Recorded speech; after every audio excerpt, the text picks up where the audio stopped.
Shalom.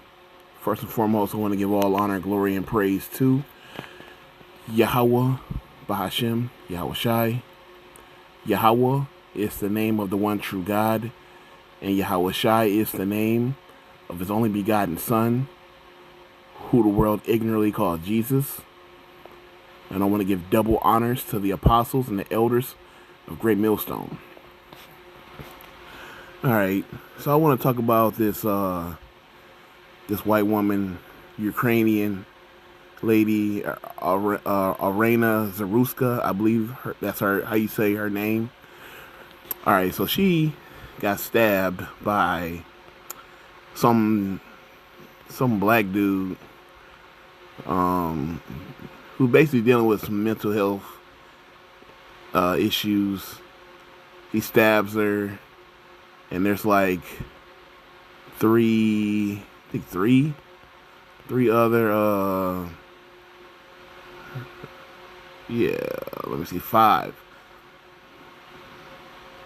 five other passengers, and you know what I'm saying, they were all black, so it's like the scene is set, and so you got a black dude who stabs her, and then they say that the other ones, the passengers, did not help her. Well, and clearly there was a few that did help her when they realized that she had been, attacked or that she was dying. All right, because when you see the video, after it looked like he just punched her and walked away. That shit happens on the subway all the time. In America, there's always some weirdo that does something. You don't jump out your body and try to be a hero with that shit. I mean, you take a L, you get hit, and ain't nobody finna jump up and try to beat the shit out of a dude because he punched somebody. Like, you kind of just get up a little concerned, and whatever. You move on. If you don't get up and fight back or something, then it is what it is. But the way she reacted, it was almost like she didn't even get stabbed. She kind of just curled up like nothing happened. Like, if you get stabbed in the neck, you would think blood would start gushing, and you would have to put pressure on it to stop the bleeding. That kind of came later. It was weird because all she did was cover her face and just balled up. It was weird. I don't even think they knew what the fuck was going on.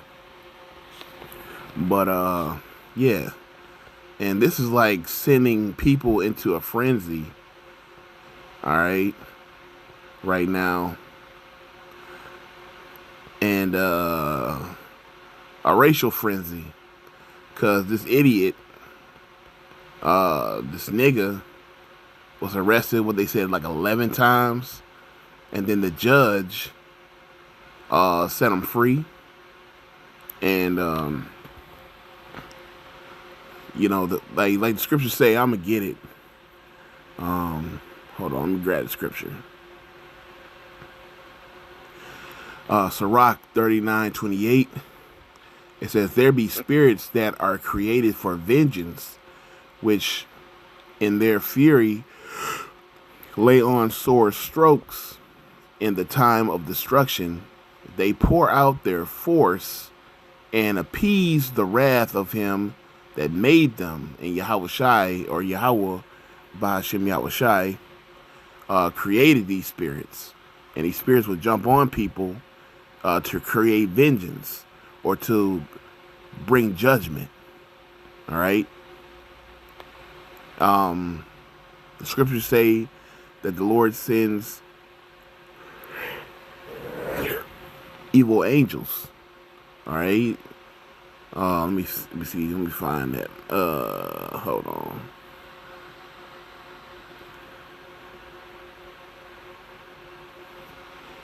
And it's Psalms 78 and 49. It says, he cast upon them the fierceness of his anger, wrath and indignation, and trouble, by sending evil angels among them. So the Lord will send evil angels. And he also put a lying spirit in someone's mouth. So the Lord will do that, you know. And right now, the Lord is setting up his play. All right. The Lord is setting up his play, all right, for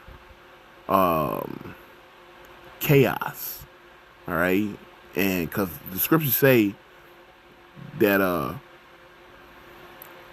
the Lord ruleth in the kingdom of men, and the Lord is one who controls both sides. All right. All right. The you know, saying you know, he is the one that's in control of life and death, basically. All right. And he's in control of who gets power.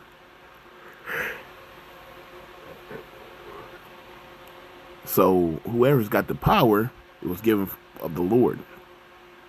All right, because he controls the chess pieces. All right, so right now, what's brewing right now is racial tension. All right, and basically a race war. All right, like there's going to be like somewhat of a civil war here. All right, Matthew 24 and 8. All right, it says, let me see. I'll start at 7. It says, "For nation shall rise against nation, kingdom against kingdom, and there shall be famines and pestilence and earthquakes in diverse places." And an earthquake just hit in one of them lands somewhere. It just hit somewhere, and there's just more earthquakes all over the place. All right, and it says, all these are the beginning of sorrows.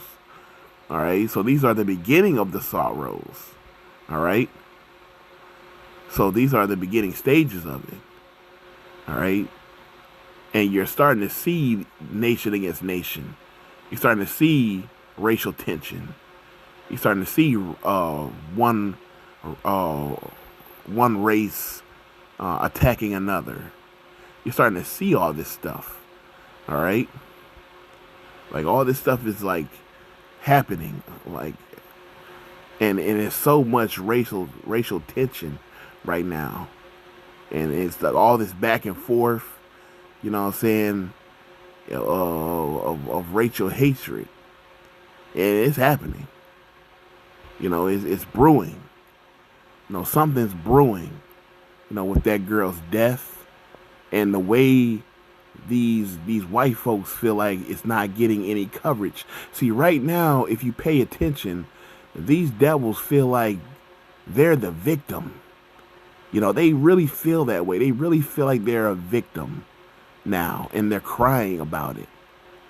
They saying like this story is not getting the coverage that it deserves, and they're looking for their Floyd. What's that fool name? I forgot his name, but the Floyd guy that died with the police officer. It's like George Floyd, you know, who had the police officer with his knee on his neck, saying that he couldn't breathe, and then he died. You know, these white folks are looking for their George Floyd, all right, and they may have got it, all right? They may have got it, all right, because they've been looking for a reason to just kind of, you know, just fight for some type of,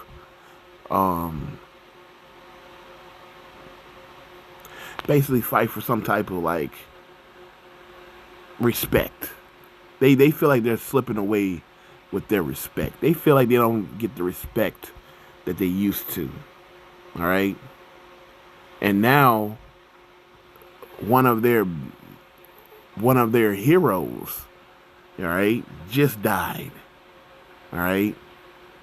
Charlie Kirk, all right, just got murdered in cold blood. Just got shot in the neck. And the videos all over the internet. So you mix this story with this girl, and Charlie Kirk, it's all over the place, and it's brewing even more. And people are out here,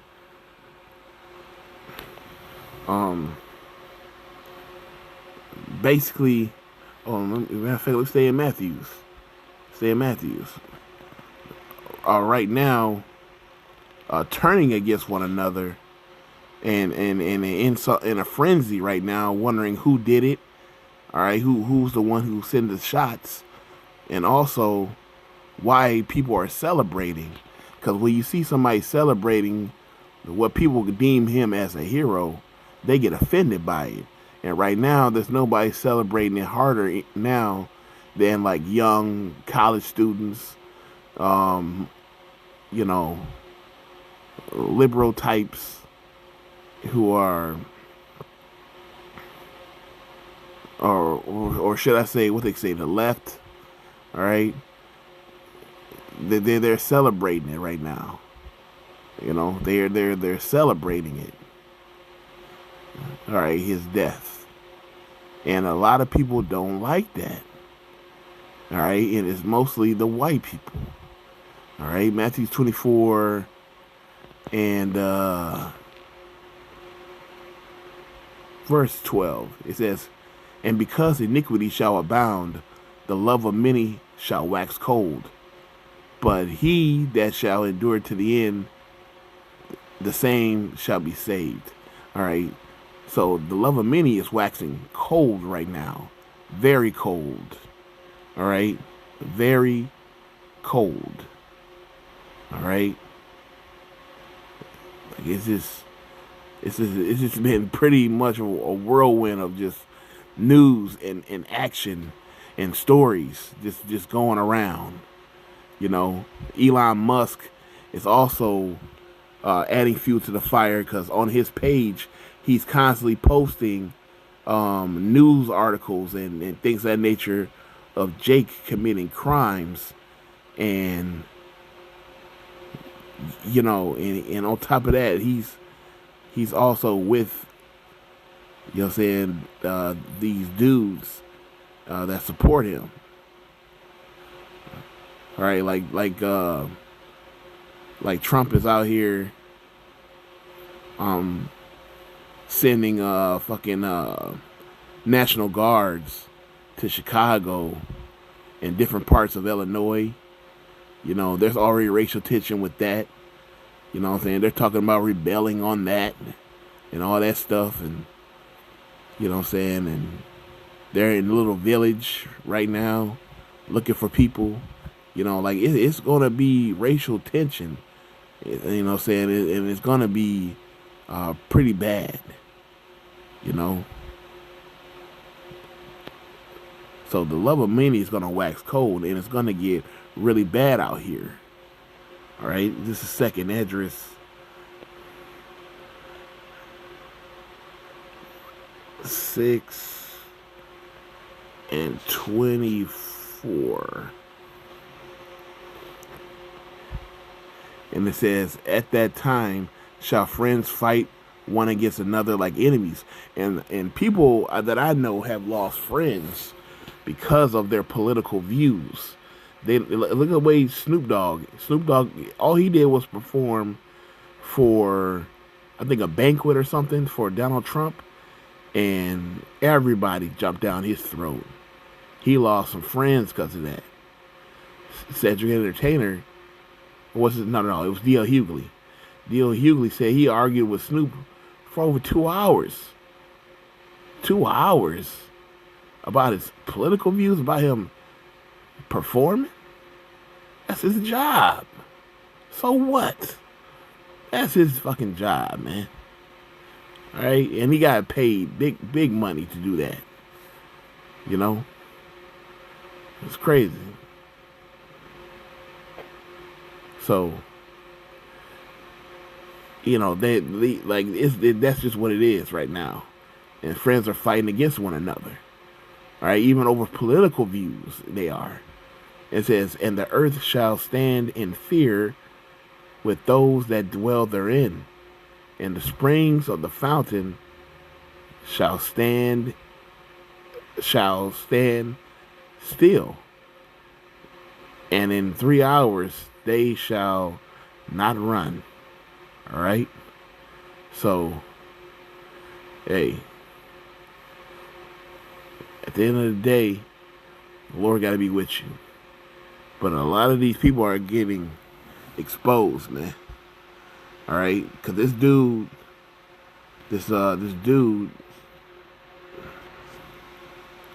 Charlie Kirk, a lot of people didn't like him, man. All right? A lot of people didn't like his views. So what did they do? They smoked him. All right? Right downtown or somewhere in Utah, they smoked him. So basically, this lesson was predicated around them bringing a race war and them wanting it. All right? So with that, all honor, glory, and praise to Yahweh Bahashem Yahushai.